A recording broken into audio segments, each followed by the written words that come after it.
Bueno, y mientras el Padre se va conectando, muy buenas noches para todos. Sean bienvenidos a este eh, decimoquinto, sí, decimosexto encuentro del sentido del dolor y del sufrimiento. Vamos a pedirle a la hermana que por favor nos preceda en la oración para comenzar este encuentro en las manos de Dios, en las manos del Señor Jesucristo, siempre pidiendo su protección, su auxilio, su Espíritu Santo para que ilumine nuestras mentes, para que comprendamos cada día más las enseñanzas que Él tiene para nosotros. Hermana. Bueno, ya, esto es el decimoquinto, ¿sí? Es el quinto encuentro. Entonces, bueno, todo en las manos del Señor y digamos en el nombre del Padre, del Hijo, del Espíritu Santo. Amén. A ti, amado Señor, llevamos nuestra mente y nuestro corazón para dirigirte nuestra súplica, nuestra oración confiada. Elevamos a ti nuestro corazón en busca de tu mirada, sabiendo que tú nos escuchas y das respuestas a nuestras preguntas. Te pedimos, Señor, que nos ayudes en nuestras inquietudes, ya que tú eres nuestro Dios, en quien confiamos, creemos y esperamos. Ponemos en tus manos este encuentro, esta reunión, para que pueda ser de mucho provecho para nuestra vida en la misión que tú mismo nos has confiado. Guíanos, Señor, tú que eres bueno, y que tu Espíritu Santo nos ayude en cada paso y en cada palabra que nosotros podamos expresar, que nuestra boca sea la expresión de nuestro interior y que nuestras palabras salgan de lo más profundo para que puedan ser verdaderas. Danos, Señor, un corazón limpio como el de los niños, para que podamos verte en todo y en todos. A ti abrimos nuestra vida, nuestros proyectos, acompáñanos siempre. Te ofrecemos lo que tenemos para que tú lo acojas, tú que eres el Dios de la vida, el Dios de la salud, el Dios del amor. Te pedimos fuerza para que siempre nos animes en nuestro caminar. Gloria al Padre y al Hijo y al Espíritu Santo, como era en el principio, ahora y siempre, por los siglos de los siglos. Amén. En el nombre del Padre, del Hijo y del Espíritu Santo. Amén.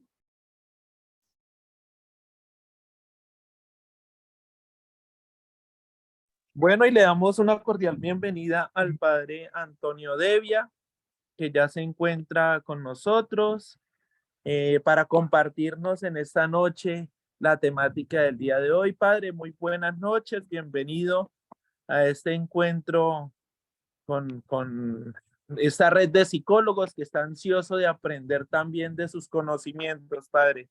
Los micrófonos son suyos.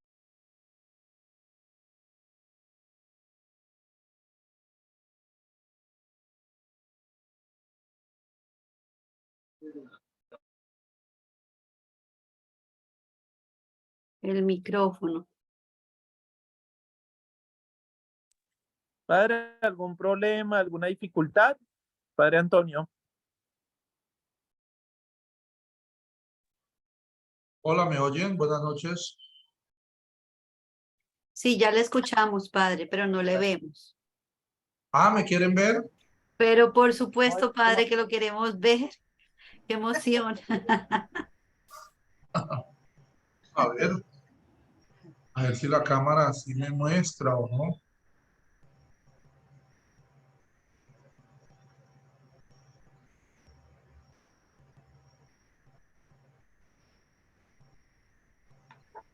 Ahora sí. Ahora sí, un poco. Padre. Sí, Ya no. perfecto, qué bien. Buenas noches. Buenas noches, Mónica, bienvenida. Gracias. Buenas noches para todos. Bendiciones. Buenas noches.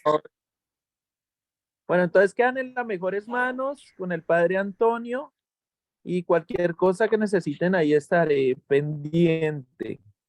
Bueno, espero que le hagan preguntas, que disfruten de la compañía del Padre Antonio. Él está siempre dispuesto para tratar de resolver aquellas dudas que tengan respecto al tema del día de hoy. Y pues bienvenido, Padre, y adelante con el grupo. Bueno, muchas gracias por la oportunidad de dirigirme a todos. ¿Y todos son quienes? A ver los nombres. Dice aquí Carmen Julia, Mónica, hermana Ana Lucía, Dulfa, él dice, a ver, Luz Estela, Luz Dari, Florencia, María, Leonel, Adolfo, Lilian, María, bueno, varios. ¿De qué le dijeron que era la temática de esta noche? A nosotros nos dijeron que venía el padre Antonio a jalarnos las orejas. ¿Por qué razón? ¿No es que les hago doler más? Bueno, hoy estamos en el capítulo, en el bloque 16 de aprendizaje. Estoy viendo 15, en el 15. bloque 16, ¿verdad? O sea, este ya 15. está 15, el 15. A mí me dijeron que el 15, porque entonces el que está, ya el que estoy perdido soy yo. No, no está bien, padre. Las determinantes sociales en la salud mental. Ese. Las determinantes sociales en la salud mental. Uno, cuando se encuentra con personas de todas las clases sociales donde trabaja, cuando viaja, ¿cómo percibe uno que alguien no está bien en su salud mental?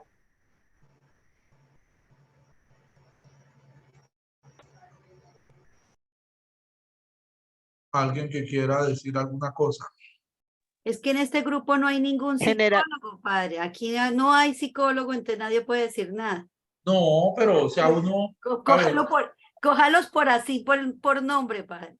no, usted llega y, por ejemplo, va uno, usted va en el diario vivir, ¿cómo percibe que alguien como que la salud mental le está desmejorando?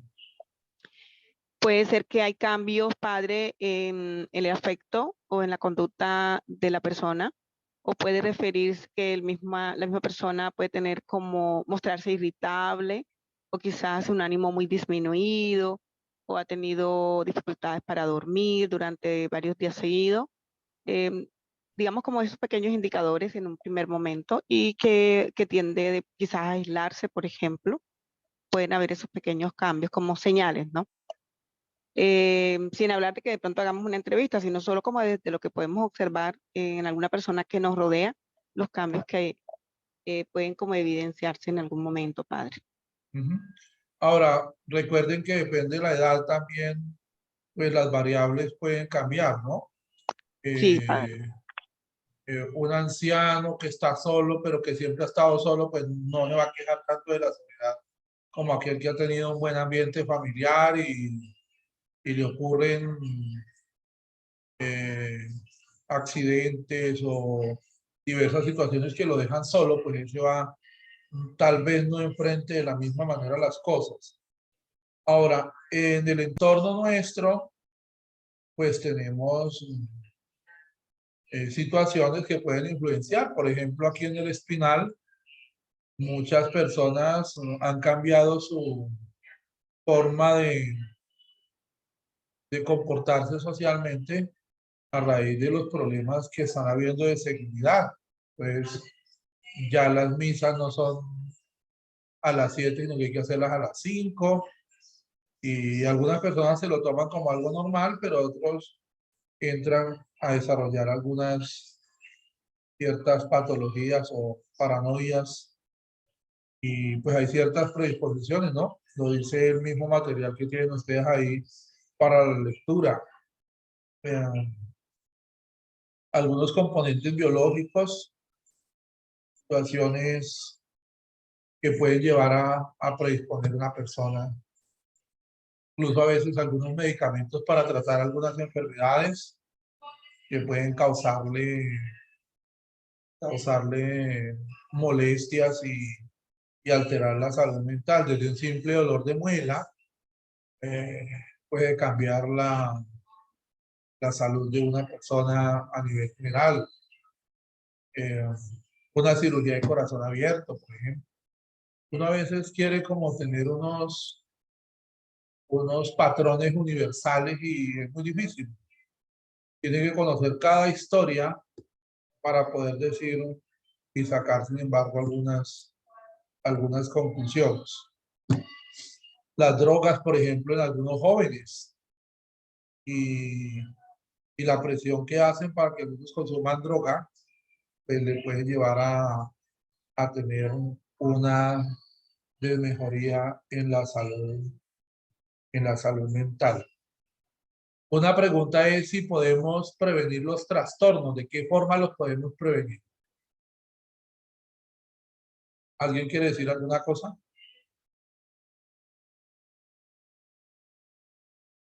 ¿Cómo puede uno prevenir un trastorno, una situación? Padre, la prevención en salud mental la podemos hacer en varios niveles, desde lo que tiene que ver con la promoción de hábitos saludables, por ejemplo, reducir factores de riesgo o lo que llaman determinantes en salud, que están asociados a los entornos, están asociados a entornos no saludables, a redes digamos, a redes de apoyo escasas. Entonces uno puede promover esa ampliación de redes, puede promover la habilidad comunicativa, habilidades socioemocionales para que la persona pueda conectar, ampliar sus redes, porque siempre es importante sentirse apoyado, sentirse sostenido por una red de apoyo, que es importante. En cuanto a cambios de hábitos saludables, pues se trabaja desde la psicoeducación, por ejemplo, cuando trabajamos con comunidades. Y en términos así, al alcance de todos, eso serían, por ejemplo, algunas actividades lúdicas dirigidas pueden servir, ¿no? Sí, señora. Las pausas activas en el mismo trabajo son importantes. Ya cuando alguien está postrado en cama, por ejemplo, un enfermo que tiene tanto dolor, tristeza, pues quien lo acompaña, el cuidador, pues debe también prepararse en todos los campos y también una de las formas es que descanse. La gente hoy día no sabe descansar. Esa es una de las cosas que uno ve mucho.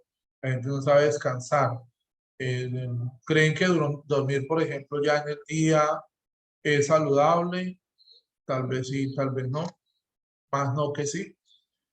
Entonces, y pues nosotros no somos aquí, yo no soy especialista en salud pública, ni soy especialista tampoco en ninguna ciencia de la salud, pero pues uno de la experiencia también va aprendiendo. El otro día, por ejemplo, alguien me hace una pregunta. Vino una persona joven de unos 30 años que actualmente es esquizofrénica y entonces dice, es que me volví así después de haber consumido marihuana durante unos 5 o 6 años más o menos y que eso ocurrió a raíz de la muerte de la mamá, que era la persona que más estaba pendiente de él. Y entonces uno dice, bueno, ¿y cómo ayudar, por ejemplo, a personas así en esa condición? Tienden siempre a empeorar. Y a veces buscan la iglesia y la iglesia tampoco tiene como las herramientas, el sacerdote no tiene el tiempo. Y las mismas personas de las comunidades pues terminan usando la discriminación como un mecanismo de defensa, como que dice, este es peligroso y mejor no lo incluyamos aquí. Y pues ahí yo creo que hay como un desafío pastoral para nosotros, ¿no? Desafío porque cómo acompañar a este tipo de personas. Y escuchaba hace unos días a un psiquiatra hablando de, alguien le planteaba una pregunta parecida, le decía que si una persona era esquizofrénica porque había consumido droga. Y él decía que la teoría de él era que la persona venía con una cierta predisposición a la esquizofrenia y por eso empezaba a consumir drogas, que era lo contrario. Y que ahí había que trabajar cómo aprender a manejar este tipo de situaciones. Otra de las cosas que la gente sufre mucho últimamente, por ejemplo, de tristeza. Ustedes saben que la tristeza prolongada pues ya se convierte en una melancolía. La melancolía termina con el paso del tiempo ayudando a la persona que desarrolle pues como un Alzheimer, un mecanismo de defensa, como si este mundo es tan aburrido, pues borremos aquello que nos hace difícil el entorno. Pero viene luego la pregunta, ¿esa persona desarrolló la esquizofrenia, perdón, el Alzheimer porque estuvo triste mucho tiempo o lo desarrolló porque realmente ya traía una predisposición genética a desarrollar el Alzheimer? Son preguntas que podemos hacer. Siempre hay ¿Sí? unas predisposiciones en el individuo y vienen desde la primera infancia, en aquellos momentos en que hemos podido tener unos recursos personales que nos permiten la resiliencia hasta ciertas situaciones de vida particular. Por eso las intervenciones en salud mental son tan importantes, que enseñar y concientizar a la gente del cuidado de la salud mental, no solamente del físico, porque si se enferma el cuerpo, también se enferma la mente y viceversa. Entonces las intervenciones son muy, muy importantes porque de alguna manera también se está ayudando a la economía y a los costos sociales que implica un problema de salud mental grave, como el padre menciona, una esquizofrenia. Tratar una persona con esquizofrenia puede ser que venga con ese núcleo desde hace 20 años atrás, pero comienza con el uso de la marihuana o cualquier otra droga que exacerba todas esas sintomatologías y pues empieza a tener alucinaciones y otros cuadros patológicos bastante fuertes. Por eso es la intervención en la prevención de todas estas situaciones. La iglesia puede hacer mucho, padre. La iglesia hace muchísimo, ¿sí? La comunidad, el refugio, el encuentro, la compañía. A través de todo esto, pues ayudamos en los procesos mentales del ser humano. Entonces Sí. considero que como iglesia, no solamente decir sacerdotes, iglesia, sino toda la comunidad podemos hacer muchísimo. De hecho, por eso existe la red de psicólogos católicos en Colombia. Para ¿Cómo pudiéramos nosotros, yo no puedo pontificar en algo que no soy experto, pero sí tengo preguntas. ¿Cómo pudiéramos nosotros diseñar algo, por ejemplo, a nivel parroquial, que aportara y más bien no disperse fuerzas?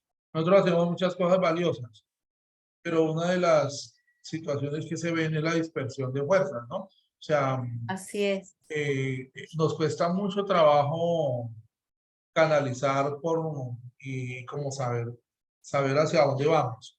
Y después de la pandemia se vio que nosotros teníamos muchas herramientas, pero no estábamos preparados para darles como un buen uso y ayudar, porque después de la pandemia, pues afloraron muchos problemas de salud mental y ahí viene el sufrimiento, que es esa experiencia, ese dolor que usted lo busca en todas partes y no está en ningún lado, pero está en todo el organismo y que lleva a la persona a buscar soluciones y a veces las soluciones en los lugares equivocados. Entonces, ¿cómo hacer que las herramientas pastorales que tenemos nosotros realmente sean un aporte y no más bien un medio de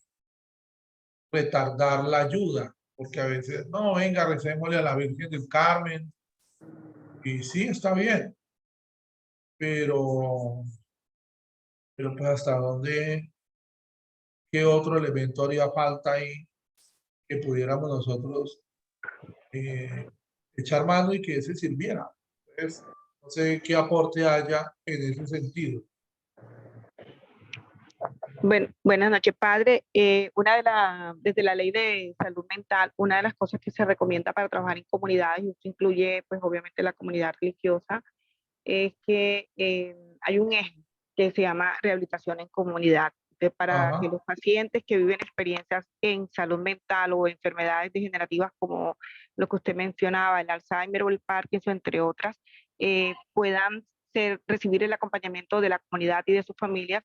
Se hacen unos programas de psicoeducación a la comunidad y se puede hacer incluso desde las parroquias, contarle a las familias realmente qué es la enfermedad mental, qué diferencia existe entre una enfermedad mental y qué diferencia existe entre un trastorno del afecto o qué diferencia existe entre una enfermedad neurológica que es degenerativa, cómo funciona un paciente que tiene Parkinson y cómo funciona lo que tiene Alzheimer y qué puede hacer la familia para poder acompañar a este paciente, qué herramientas desde la casa, desde la comunidad puede tener para acompañar a este paciente, cómo reconocer cuando el paciente está a punto de hacer una crisis o hacer una remisión a esa crisis para que pueda acudir al médico, es decir, en qué momento debe acudir al médico o al especialista.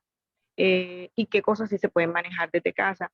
Todo esto se puede trabajar hasta a través de estos programas que le mencionaba al principio, que son los de promoción y prevención y que están basados en la rehabilitación de estos pacientes en la comunidad. Y se puede hacer de verdad en todos los sistemas en los que se encuentra inmerso la familia y los pacientes. Bueno, es como mi aporte. Bueno, está bien. Los centros de escucha, padre, a través de toda la comunidad parroquial, en las diferentes ciudades, se establecen centros de escucha y orientación que promueven precisamente el cuidado de la salud mental, un lugar donde no solamente hay profesionales en psicología, sino también en trabajo social, en derecho, ¿sí? Donde pueden ser escuchadas las personas y, como lo decía Adulfa, o sea, orientar cuál es la enfermedad mental. Y si la persona requiere un tratamiento de psicoterapia, pues se le enruta para ese apoyo. Si requiere otro tipo de tratamiento, pues se le enruta para ese apoyo. Entonces, la iglesia lo hace y lo debemos seguir fomentando esos espacios para trabajar en equipo, en unión entre lo que es, pues obviamente nuestra creencia y obviamente la ciencia para poder aportar a toda la comunidad. El tiempo de ocio que usted mencionaba es tan importante, tener unos espacios de relajación, tener espacios de comunidad, todo eso contribuye, pues obviamente al mejoramiento de la calidad de la salud mental y física también. Sí, una de las cosas, hablando de los centros de escucha que son pues un remedio ahorita, y que son tan importantes y debieran ser ya. ¿Cómo podríamos, cuáles serían los elementos mínimos para calificar a alguien con capacidad de escucha? Así sea una escucha en el sentido de yo puedo oír y luego remitir, ¿no? Yo lo hago muchas veces, porque pues hay cosas que yo veo que no son mi campo, pero yo evalúo y digo, bueno, esta persona está un poco, la noto paranoica, entonces vamos a ver por dónde a dónde la voy a remitir para que le complementen como la recuperación, ¿sí? Entonces, un centro de escucha que se debiera tener en cuenta, porque esos son consejos que uno también, a veces los sacerdotes mismos le preguntan a uno, bueno, y yo a quién pongo ahí, y esa persona qué es lo que debe saber, y porque estamos a veces como más como la tarea de aconsejar y a veces aconsejamos sobre lo que no hemos escuchado. Entonces, ¿cómo sería, qué debiéramos tener presente para tener un centro de escucha? Porque generalmente es informal, Me llega alguien, lo atiendo en 10, 15 minutos, media hora, cuánto es el tiempo adecuado, quiénes serían las personas adecuadas para ayudar ahí, cuáles serían los cuidados que debieran tener, ¿sí? Hagamos la reflexión entre todos a ver quién sale de acá. Ok. Aquí en este grupo hay varias personas que pertenecen a centros de escucha y orientación de diferentes ciudades. Entonces, si quiere, yo le soplo los nombres, padre, y le pregunta. Yo soy la profe Cuchilla. Entonces, mire, está Osiris, que está en Barranquilla. Está la doctora Osiris, que está en Barranquilla, en el centro de escucha de Santa Teresita. Está Ajá. la doctora Lucy, que también está en Santa Teresita. Está Bueno. Ingrid. Ingrid ya entró, a ver. Ingrid, no la veo conectada. Ingrid está en el del Espíritu Santo. En el del Espíritu Santo. En Bogotá, no sé quién está en centro de escucha, pero son varios. Pero ahí le dije 3, padre. Osiris, Bueno, Dulfa e Ingrid. empecemos por Barranquilla Verde, Santa Teresita. ¿Quién Osiris. nos quiere decir alguna cosa? Así los despertamos. Sí. ¿Alguien nos quiere decir alguna cosa de Santa Teresita? Sí, padre, bueno, le habla Lucy Ebrard. Lucy. Sí, señor, buenas noches. Okay. Buen día. Dentro de los centros de escucha, uno puede identificar que muchas personas se acercan porque justamente necesitan ser escuchados. La capacidad de desarrollo de esa escucha activa es también un don que nos regala el Señor. Es esa gracia que Él pone para poder uno acercarse al ser humano y poder identificar en ellos esa fragilidad, ese momento de angustia, esa dificultad o esa problemática que siente que lo desborda humanamente y no lo puede resolver. Muchas de esas consultas de los usuarios llegan porque están pasando frente a un momento de crisis. Nosotros en psicología, desde el enfoque sistémico, miramos las crisis como oportunidades para cambios. Y uno escucha la queja, el problema, la situación, y los orienta desde la gracia de Dios también, teniendo en cuenta la ciencia. Aquí hay una unión maravillosa entre la ciencia, que es lo que está trabajándose con indicadores de calidad de lo que se hace en investigación y lo que el Señor nos brinda para poder tener esa gracia de acercarnos al ser humano en ese momento. Muchas de esas consultas no trascienden, Carmen lo sabe como coordinadora de la red, que las personas van una, máximo 2 veces porque se dieron cuenta que había otras formas de hacer las cosas, porque se dieron cuenta en las preguntas que uno les hace en la consejería, en la orientación, porque no es una intervención clínica, sino una orientación, una consejería que que existen y que pueden haber unas formas diversas de solucionar lo que está pasando. Y una manera también humana de mirar esa problemática y de convertirla en una posibilidad de cambio. Normalmente uno hace ese acompañamiento, la persona siente que baja mucho ese nivel de angustia, ese nivel de preocupación, ese nivel de estrés y empieza a hacer lo que dijo la compañera Dulfa, a incorporar hábitos para cambiar esos estilos de vida, eso que hago todos los días que no me está funcionando, pero que puedo intentar hacerlo para sentirme mejor. Entonces uno también trabaja ahí la psicoeducación y dependiendo del diagnóstico, pues uno también en ruta, dirige, manda al especialista, sugiere que puede hacerse un mejor abordaje si se hace un acompañamiento interdisciplinar. Entonces los centros de escucha están creados para eso. ¿Se requiere de un talento especial? Creo que sí, hay un talento excepcional de saber escuchar, a ver cuál es el origen de la queja, cuál es el origen de la problemática y poder darle una orientación lo más humanamente posible que la persona la pueda llevar a tranquilidad. De hecho, al final de cada sesión uno pregunta, ¿cómo te sientes? ¿Encontraste respuesta? ¿Te sientes mejor? ¿Has logrado comprender lo que está sucediendo? Y el 99% de las veces dice, sí, me siento mucho mejor. Ahora sí entiendo lo que está pasando y creo que puedo hacer otras cosas.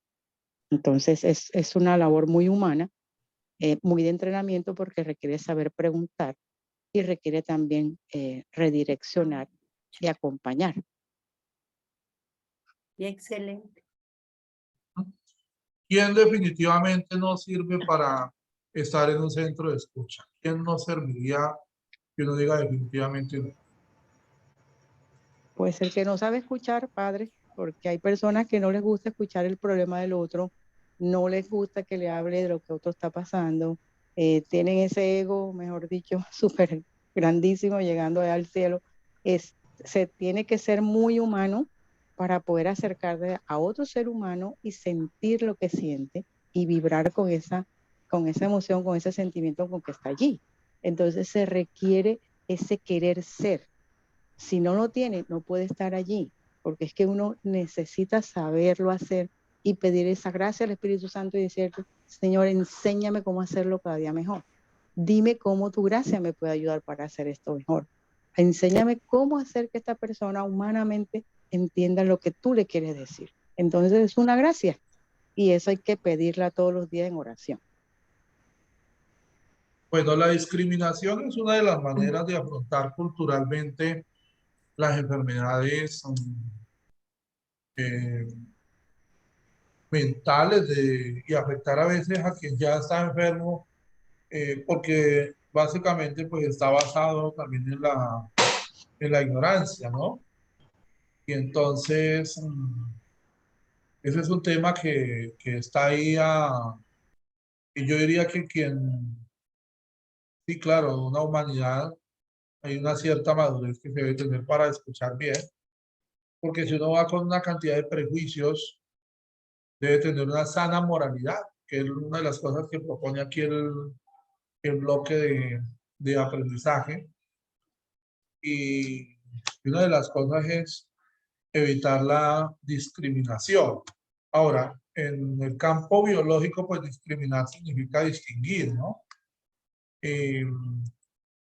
¿Y por qué? Porque hoy día hay muchas enfermedades nuevas que antes pareciera que los que se preparan únicamente eran las personas viejitas.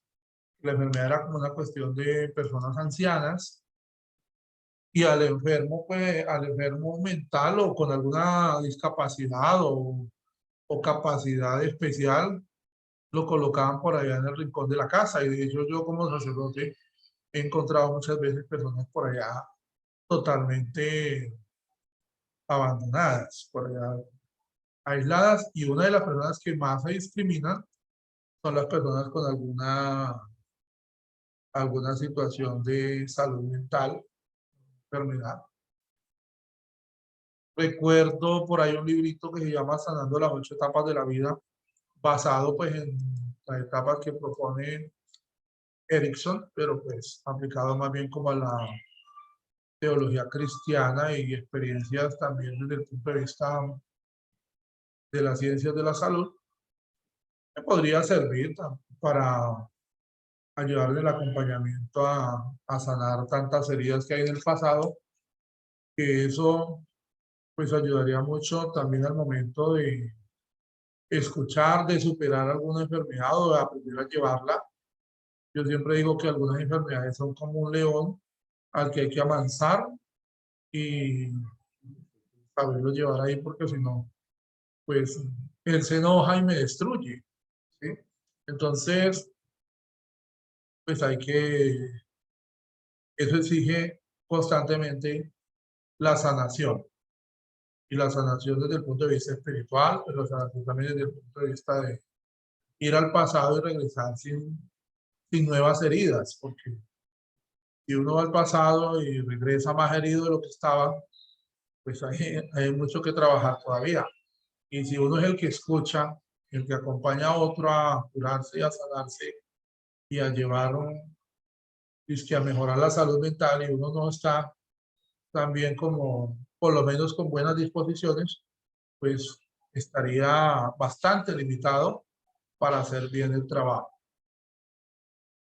El sufrimiento humano pues es inevitable, no, por diversas razones, justas e injustas, como uno las quiera ver, pero pues uno mira ¿para qué le sirve? Si le sirven, ustedes hablaban de la resiliencia hace un momento, si realmente le sirve o no, si le puede contribuir. Cada uno mira a ver cómo toma porque uno trabaja por la felicidad propia y la de aquellos que encuentran el camino, y la felicidad también es una decisión, ¿no?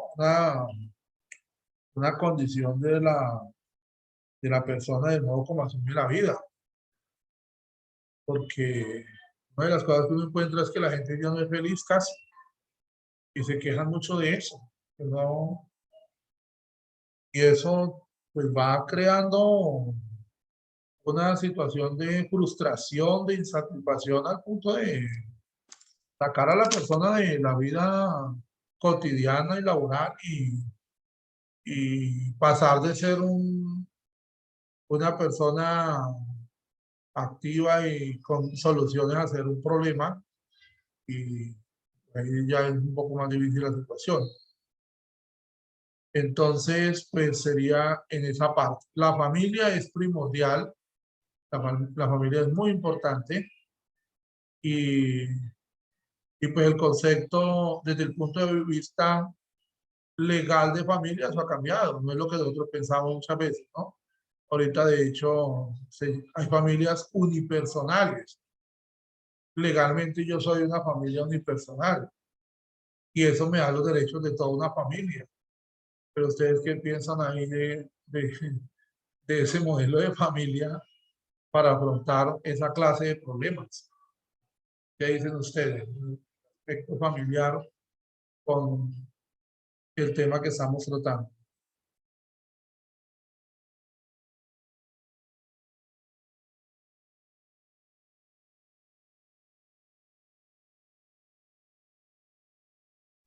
Pues ahorita nuestra compañera Dufa también hablaba de la importancia del apoyo, padre. Existen más de 35 tipos de familias diferentes, de acuerdo con los estudios que se han hecho en psicología. Sí. Todas ellas son valiosas. Nosotros como católicos reconocemos la tradicional, que es la que está conformada por padre, madre e hijos. Cuando identificamos ese tipo de situaciones en las que la persona está sola y decide por vocación, como el caso suyo, o por elección, o porque definitivamente no quiso que nadie más la acompañara en el trasegar de la vida, pues uno hace un abordaje individual, pero siempre se buscan las redes de apoyo, porque si algo está demostrado es que las redes de apoyo son fundamentales para poder ayudar al otro. Entonces nos encontramos con un obstáculo que es yo no quiero que nadie me acompañe, entonces hay que buscar la manera de ver cómo se conecta con ese ser humano para que entonces pase a la posibilidad de servir. Bueno, estoy sirviendo, estoy acompañando, estoy en una comunidad, estoy haciendo actividades que me generan placer, que me generan bienestar, porque eso genera bienestar, genera la serotonina que nos hace sentir bien. Sí. Y esto le va encontrando sentido de vida a la persona. Entonces, el trabajo del terapéutico, de un psicólogo ahora, no es solamente mirar al individuo con la categoría con la que se le define, que es el trastorno X, trastorno de ansiedad, trastorno de depresión, trastorno de esquizofrenia, sino cómo comprende ese individuo eso que está pasando, cómo comprende sus síntomas, cómo aprende a manejarlo, cómo va a enfrentar esas crisis, cómo la persona que lo rodea, en este caso la familia, tiene que también entender ese diagnóstico. Entonces, la psicoeducación es esa forma de abordar a todos los sistemas en el cual el individuo hace relación. Hablamos de los contextos relacionales, o sea, con quiénes me relaciono yo, sean compañeros, sean vecinos, sean amigos, sean pares, de acuerdo al ciclo vital y de acuerdo a la vivencia y el contexto. Y entonces uno va ajustando ese parámetro de intervención de acuerdo a esa situación específica, pero siempre dándole sentido a la vida, sentido a lo que yo puedo hacer para sentirme bien. No es solamente el tener, sino el sentirse. Entonces uno ayuda y acompaña en ese camino a descubrir que la familia es fundamental para esos procesos. De hecho, muchas personas se enferman de cualquier diagnóstico, no solamente de salud mental, y si la familia está ahí, la persona se recupera mucho mejor. Y eso también está comprobado científicamente, que cuando se está solo no hay nadie que siquiera te acompañe, te cuide o te dé una palabra de aliento. Entonces la familia, a través de sus diferentes tipologías, si son un apoyo incondicional frente a un momento de crisis de una enfermedad, siempre es bienvenido como una red de apoyo. Y el psicólogo está llamado a ser parte de ese ejercicio de construcción de esa red de apoyo para que sea cada vez más fuerte y comprenda lo que va a pasar y lo que puede suceder para anticiparse un poco y mejorar las condiciones de bienestar de la persona aún teniendo un diagnóstico de enfermedad. Tú lo comentas sin entrar en un sesgo del tipo de familia, ¿verdad, Lucy? Sí, porque, bueno, o sea, nosotros reconocemos como cristianos, como católicos, la familia nuclear, papá, mamá, pero no podemos desconocer las tipologías de familia ni venir a juzgar el tipo de familia. Lo que se busca es precisamente que exista una red de apoyo, que las personas no estén solas, no se aíslen, porque es ahí donde se incuban la mayor cantidad de las enfermedades mentales a través de la soledad.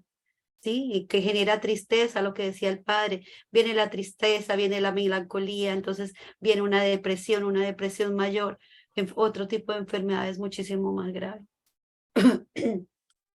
Entrenarse, padre, definitivamente entrenarse, como dice usted, si una persona me va a acompañar y esa persona no sabe, y en vez de llevarme a la infancia, a ese momento de dolor, a esa herida, voy a salir de esa sesión mucho peor porque no está entrenada para hacerlo. Nosotros estamos siempre buscando entrenarnos para hacer mejor ese tratamiento, hacer mejor el acompañamiento y hacer realmente un ejercicio terapéutico que valga la pena, o sea, que la persona salga de ahí.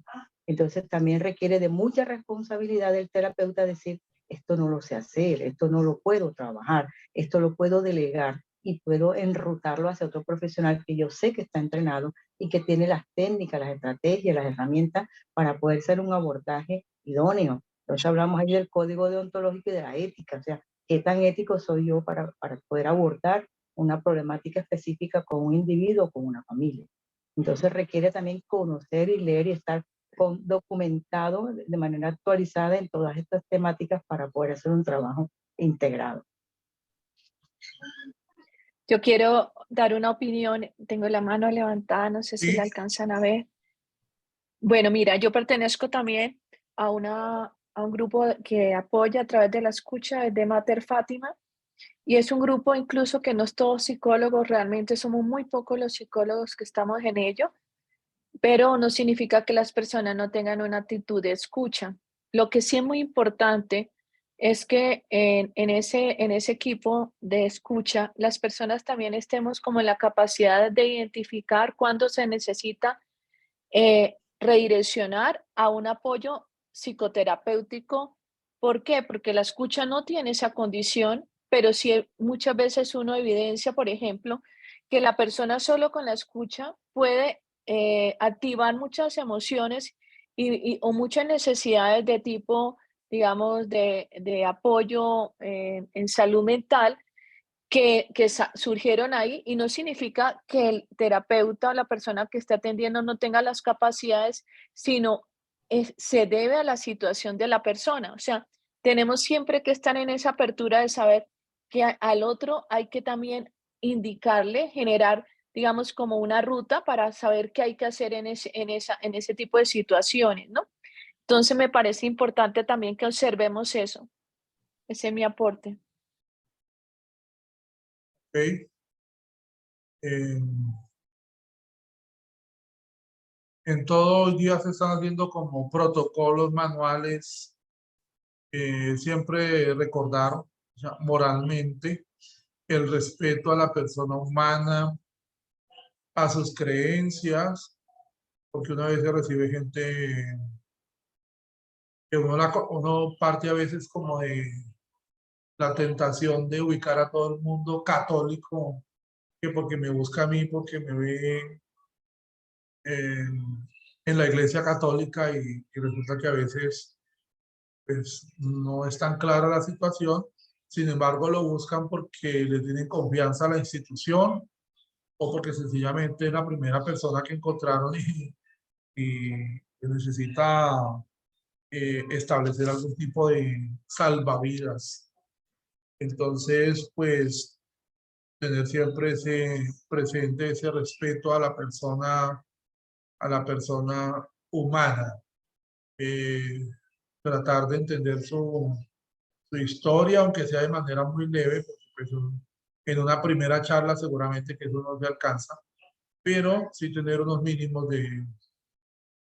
presupuestos pues, para la iglesia es primordial, ese respeto a la vida, ese respeto a la persona humana y él ofrecerle la ayuda, pero sin que eso se vuelva una carga onerosa, una obligación, porque pues al final hay que darle tiempo a las personas también para que respondan. Recuerde que nosotros ayudarnos igual a colonizar, que son experiencias que de pronto ocurrieron en el pasado y la historia hoy las lee como algo negativo y nos la reclama y la recalca. Entonces nosotros no estamos colonizando a la persona que viene a buscar una ayuda, sencillamente partimos del respeto a la persona humana y luego las cosas irán dando y se mira a dónde es que vamos a redireccionar o si sencillamente uno puede realmente ofrecer toda la ayuda que la persona requiere en el momento indicado. Pidámosle pues a Dios que nos ayude y nosotros que tengamos la paciencia para leer y aprender. Quiero agradecerles por este conversatorio. Yo no vine a dar una conferencia porque no lo vi así. Obviamente quería coordinar un conversatorio. No soy experto para dar enseñanzas a través de redes. Ustedes sabrán entender las limitaciones. Casi que no lograba ni conectarme. Entonces, no es que... Lo alcanzamos a ver y eso está muy bien. Sí. Bien, era eso. Entonces, agradecerles mucho, desearles todo lo mejor. Gracias por todo el trabajo que ustedes hacen, por el esfuerzo. Mire que son de 8 a las 9 de la noche. Varios de ustedes han estado trabajando todo el día y seguramente que esto implica de verdad que un gran sacrificio, no un sufrimiento, sino un sacrificio. Sacro facere son dos palabras latinas que significan acciones sagradas, es la traducción de sacrificio. Son acciones sagradas, acciones buenas, porque van en favor de la persona humana y muy importante para la evangelización de la persona humana. Entonces, agradecerles mucho, desearles todo lo mejor y nos quería que rezáramos un poquito oración y yo no sé cuáles son los avisos finales. ¿Puedo hacer una preguntita, padre? Sí, pregunte. Yo sé que usted es un gran canonista, entonces no puedo dejarlo pasar en esto, porque es muy importante que cuando una persona da ese sí de consentimiento ante el matrimonio, tenga una buena salud mental y ese sí sea consciente, ¿verdad? Y ese sí sea consciente. Libre, voluntario. Libre, voluntario. Entonces, y exista esa voluntad de ese sí. Porque si no, entonces después están cayendo en este matrimonio no existió. Ese sí que yo di no era real. Fue un sí. Sí, hay muchos. Nosotros cuando revisamos la validez de la ceremonia, nos damos cuenta que no se reunieron todos los elementos y en algunos casos pudo ser una ceremonia simulatoria. Sí, o sea, la persona sabía, estaba informada, enterada, pero no fue sincera. Entonces, eso es simular. Yo sé las cosas, las quiero, o tal vez no las quiero en realidad, pero simulo, engaño a la otra persona, engaño al sacerdote, engaño a la comunidad que asiste. Existe el caso que usted planteaba ahorita, es de la persona que quiere, que sabe, que quiere, pero no puede. ¿Sí? La persona sabe sabe que es el matrimonio. Se quiere casar, pero luego no tiene las herramientas para cumplir eso que dice. No tiene la madurez psicológica Y para hacerlo. Y ahí es donde hablamos nosotros de una incapacidad.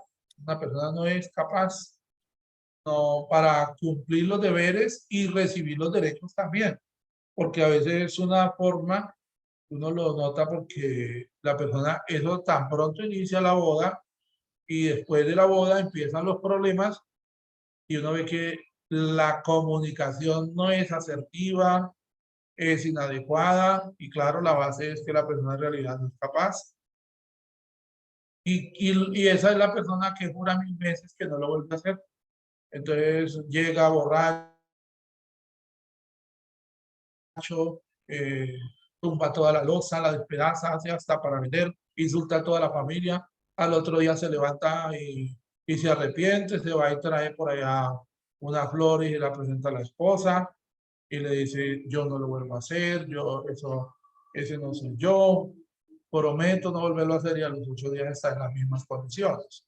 Y así podríamos colocar muchos otros ejemplos de esa persona sabe, quiere, pero no puede. No tiene la capacidad. Ese sí no es consciente. Y el 90% de las causales de nulidad matrimonial son psicológicas. Sí encontramos, pero encontramos también